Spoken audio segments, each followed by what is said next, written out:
Thank you for joining us. This is Paul Wilson. And Chris Emke. You're listening to the Diesel Performance Podcast 21 days from today, Chris. Yeah, so we're recording this. This is going to be going live today. So It's like, this is like as live of a recording as you guys are going to get. 21 days. 21 days. We will be in Brownsburg, Indiana at Lucas Oil Raceway for the Ultimate Call-Out Challenge and Diesel Performance Industry Expo. I cannot describe how excited I am for this year. I think about at the end of the year when everything started to circulate, and it's like, oh, we got 5 months. Then it was, we had 4 months, 3 months.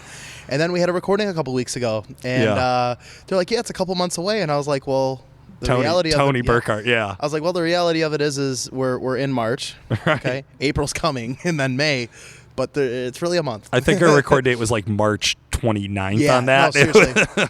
And then I saw a post from Ryan Pfaff on Facebook, and it was 32 days. And I'm like, oh, shit, that was the same day of the recording. I'm like, oh, that's rough. It is getting close, man. Close. We are feeling it.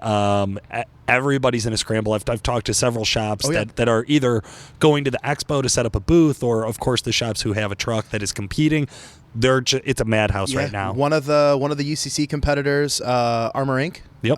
Donovan Harris. Yep. Donovan Harris and Lenny from Dynamite Diesel. Yeah. DDP. They just posted a video. Ryan Jelinas over at ATS just shared it, so I watched that right before the recording. They're going through the Armor Inc. vehicle, finishing up a couple things, talking about how they're bringing 2 motors. Yeah. Badass turbo setup on the truck. They're making good power. So, you're going to start seeing some circulation of the trucks, strutting their stuff. He's probably the first one to be totally together and ready. Oh, yeah. Hey, the truck looked really strong on the dyno. They're putting in a lot of effort and energy into making sure that it's right. Talking about taking the truck to the drag strip, trying to get a couple test hits under their belts before... 3 weeks. Yeah, absolutely. Hey, guys, go buy your tickets right now. It's $30 for a day, $75 for the 3-day pass. That's a great deal. Jump on to ultimatecalloutchallenge.com. You can get your tickets right now. Hey, another smart thing to do, jump on over to the Duramaxtuner YouTube channel, click on playlist, and check out the Diesel Insights playlist. It's a great video series we've been doing for a while over at Duramaxtuner. And you know what? We'll let Nick tell you a little bit more about it. Diesel Insights is a chance for you to learn. We take broad topics, we take time, and we go over them. We tear them apart from the top down, really disseminate the information, do our analysis on it, let you see what we see as guys who are in it every day, guys who are troubleshooting, working with the products, driving new technology. You get to see the unadulterated look. There's no polish, there's no frills. It's just, this is what you need to know. This is going to make you more informed, and as a diesel owner, these are the things that you need to grab onto. We have our L5P updates featuring turbo details. On this episode, we take the L5P turbocharger apart and show what makes it different from the previous years.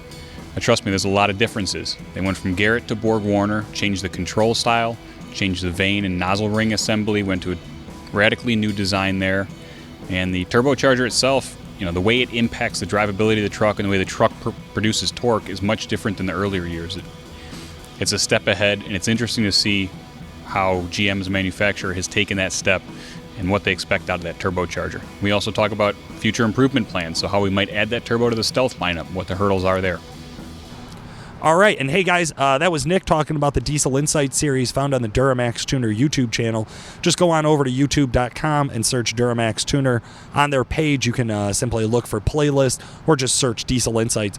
Tons of topics, over 50 videos now altogether in that library, so a lot of good stuff there. Do you remember when you first started the Diesel Insights? I do. Do you want... Yeah, okay, so the original Diesel Insights was this terrible version of me talking directly to the camera, and it was based on the blogs I had written. So back then I used to write some blogs for Diesel Tuners blog. And for anyone that's listening to Paul, you guys are avid podcast listeners, we appreciate that, but having to watch them and listen to them fucking it's rough. Sucks. It was rough. They were also Yeah, it was a really good concept, just delivered in all the wrong ways. Well, I think, thinking about whenever I hear Diesel Insights, that was like your baby. That was something that you pushed. I was really passionate about it.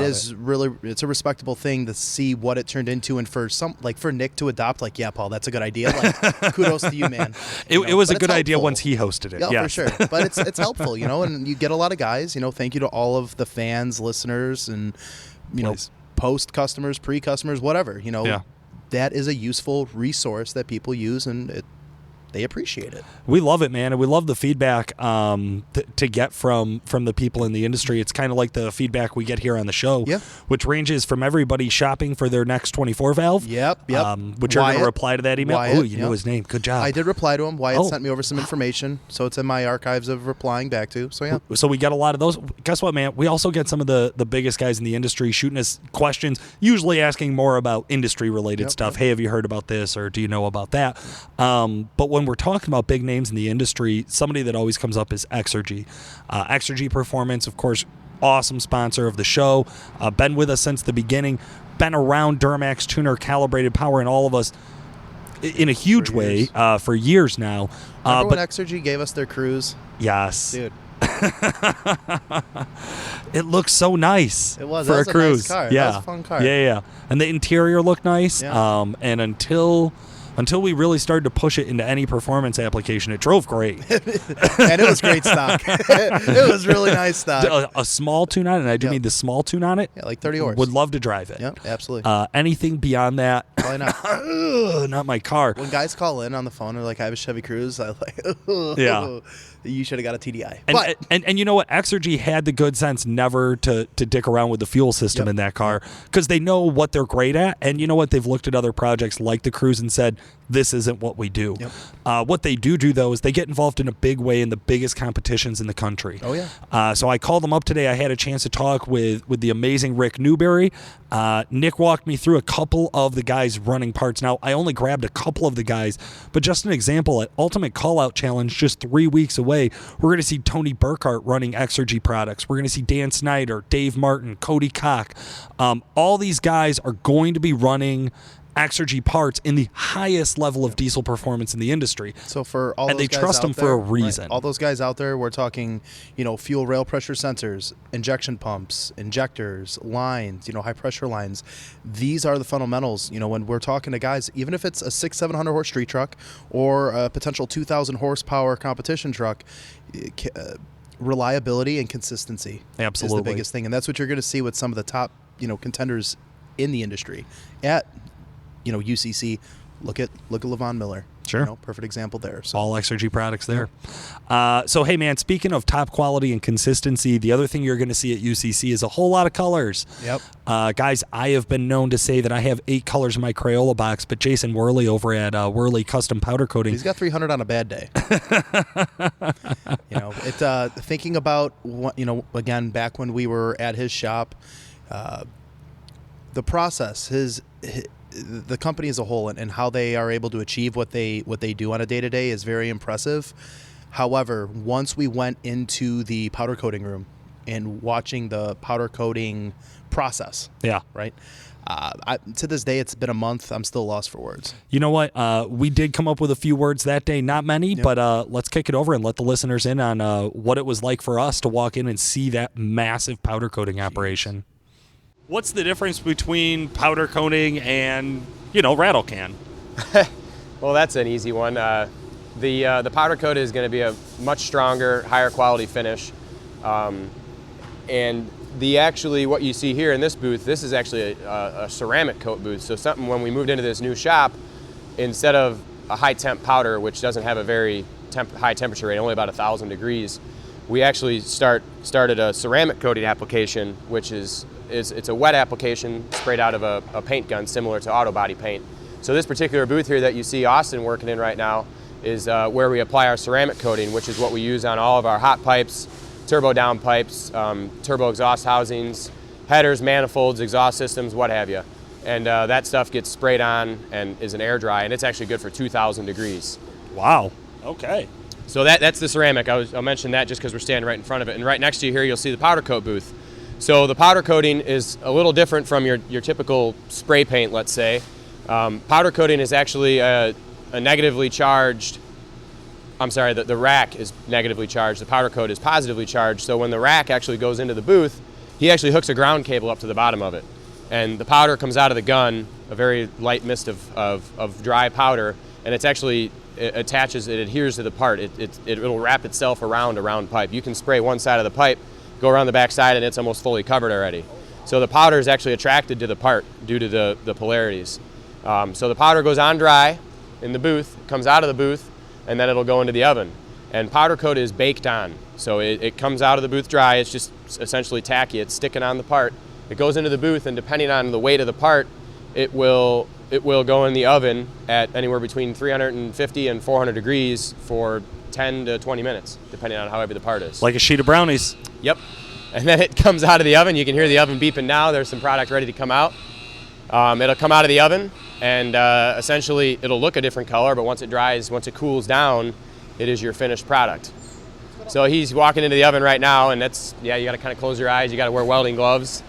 And looks like he's got a ATV frame coming out of there right now, working on some outside product. So I guess I'll roll into that. You know, at Worley Custom Powder Coating, we don't only powder coat the product that WCFab produces, we also powder coat anything you want to bring us. If it's a aluminum, steel, cast iron, any sort of metal component that can withstand oven temperatures of 400 degrees, no, we can't powder coat plastic, so don't ask. You've been asked. Yes, we've been asked. Yes. You can bring us anything, whether it's wheels, four-wheeler parts, snowmobile parts, motorcycle, any of that good stuff. So we powder coat anything. All right, guys, you know what you're looking for here. Today, we are getting into the Calibrated Power special guest of Diesel Performance Podcast. Trevor Peterson, man, it's no surprise. Second place at the 2018 UCC qualifier, ripping down the track at 1062 in T-Pain, over 2,500 foot-pounds of torque, sled pulled it at 262 feet. That's right, Trevor Peterson, how the hell are you? All right, guys. Our guest today is somebody who has just a ton of experience of being an enthusiast within the industry, as opposed to maybe some of our other UCC competitors out there. Trevor Peterson has really been somebody who's come up in this just because he loves it. There's no business or big push there attached to it. You know his truck for sure. It's called T-Pain, and we got Trevor on the phone. Trevor, how the hell are you? Good, man. How about you guys? Excited, man. Excited. Finally, the weather is broken up here in northern Illinois, so it is actually nice outside. We're getting out in the streets. We're driving the hell out of our trucks, and everybody keeps talking about Ultimate Call-Out Challenge. How about you? How's the truck look, and how do you feel about getting ready for when we're recording this 4 weeks away? I think listeners, when you hear this, will be about 2 weeks away from the show. Yeah, we're working on it. We're along. It's getting there. Now, when a couple setbacks, but no problem. I was going to say, you say working on it. Clue us in, man. Where are you guys at on the build? Let's start here. What's changing from last year? With a different engine setup this year, and then we took off the steel bed sides and the front clip, and we got some fiberglass parts we got a front clip, bumper, and bed sides for it, and then we got a 6.4 depth plate engine now from Industrial and Precision Diesel Machine, and I just have to fab up a couple new charge pipes and just got to rewire it, and we're almost there. It should hopefully be running here on Sunday. So, How long has it been down? How long have you had this thing apart? I tore the motor and the trans out about 6 months ago, just because I had a baby a month after that, and I knew I wouldn't have time to really work on it. It's kind of hard to get time to work on it now. But we tried to get it tore apart and threw it in the trailer for the winter, just sat there in the trailer, and then now we're just putting it back together. I love it. Yeah, I know what it's like, having the little one around and not much time to get out there. But this is a big show, man. And you're somebody who, now last year you came up and you won the qualifier, the UCC qualifier. No, I took second to Ryan Pfaff. That's right. Maybe we had to take the top 5, so we didn't, not being cocky or nothing, but we were really confident we were able to at least take the top 5. So you're saying you could have beat him, you just didn't want to?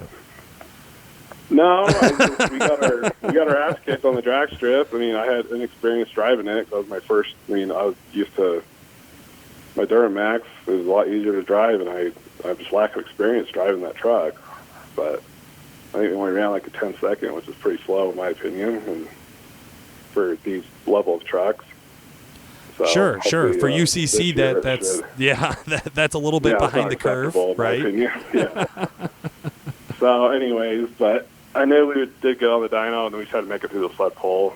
So, luckily, it made it through and put it in the trailer. We ran it during the summer. So, I love it, man. Now, doing some of these fiberglass mods with the front clip and the back bed there, that's going to lighten up the truck. What are you planning on doing for the sled pull portion? How are you going to bring some of that weight back to the truck, or is it just throw a set of weights on the front and hang some weight and go? My weight box is pretty heavy to go on the front, and then we'll bring a bunch of weights and we'll weigh it out and add what we need to once we get up on the scale. Probably throw some weights in the daily driver to get us there, and then add what we need to and throw it in there and send it down the track, I guess. Okay, no big tires. You're not doing rear end swaps. You're not doing a different set of axles. No. Yukon got us set up with a bunch of stuff, but it's got spool and bigger shafts and all that stuff in it, and a locker in the front and what have you. But we're just planning on running what we got. Okay. The funds for 9-inch axles and stuff that I really want is kind of out the window, so we're just making it work with what we're able to do. Gotcha. Now, cue our listeners in. What did you guys hit last year on the dyno, and what are you hoping to see this year as you guys get up on the rollers? During the summer, at an event out here, it did like 2244 on the horsepower and like 2744 on torque, I think. That was with the 5.9 bore. So hopefully with the 6.4, maybe close to that 3,000 mark on torque, and I'd like to hit 2,400 horsepower, but that's the goal anyways. Gotcha. Okay, that's a lot of power. How do you plan on putting that power to the ground for the drag strip? We probably won't run that same setup on the drag strip and the sled pull. We're going to switch it, but I think I have a good team at Industrial Injection. They're going to help out a little bit and help kind of tune it in for the nitrous setup, what have you, and the breakout tuning is going to help out. And it's going to run the tune that I had last year, and it should hopefully sing a song down the track with a different charger on it. Okay, cool. So pretty simple approach to this. Now, when you say you're going to change the setup, are you pulling turbos off to do the drag racing and the sled pulling? Yes, yep. We're just going to run a single charger. Gotcha. Okay. That seems to be the kind of new rising tide that we're seeing as we're interviewing more and more competitors this year, people limiting themselves by the turbo. Pretty interesting approach. Do you think anybody's going to go out there and sneak out and try to put down some nasty, pass down the strip with their twin or with their triple setup? Yeah, there's a couple guys I'm sure that will. I don't know them all, but I'm sure there's people that aren't going to touch their stuff and just run it through all three events. Gotcha. Okay. But I think triples are they're hard on they make a lot of power and torque, but I think they're a little hard on the powertrain. Okay. What are you planning on doing differently from last year then? Like I said earlier, we kind of just took a lot of the steel parts off, trying to lighten up the truck. We got rid of the electric lift pumps in my big fuel cell. I went to a little fuel cell, and I got a mechanical lift pump on it now. And I think with the single charger, that'll save a bunch of weight as well versus having 3 turbos on it, which will only run for the dyno. And then we kind of just speed hold a bunch of stuff, and hopefully it's lighter. We had to be at like that 5,900, 6,000 pound mark last year because we wanted to run the HRDA stuff, but this year we're kind of just getting as light as we can, and then once we get to the sled pull, add weight as needed. Gotcha. All right. So. All right. Well, I hear you there.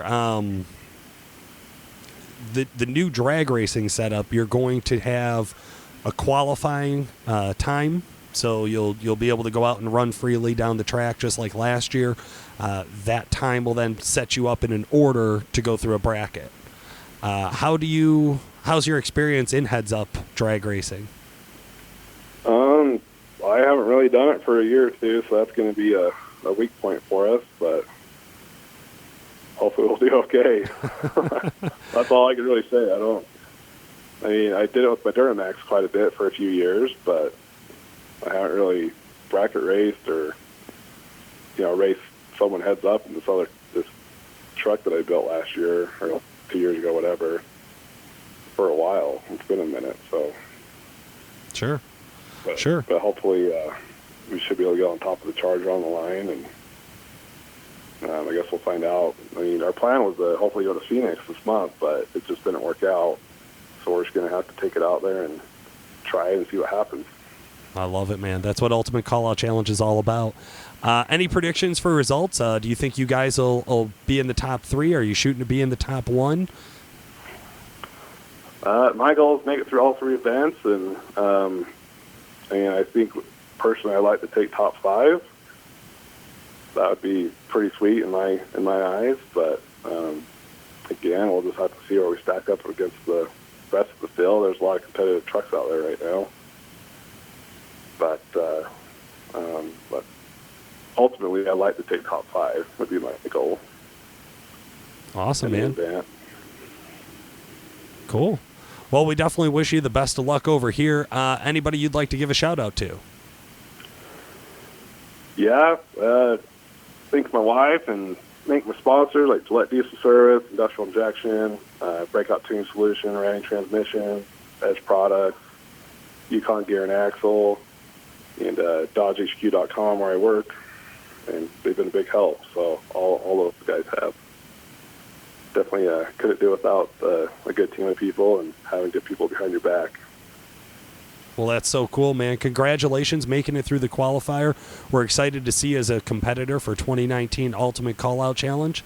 Listeners, for today, this has been Paul Wilson. Thanks a lot for listening.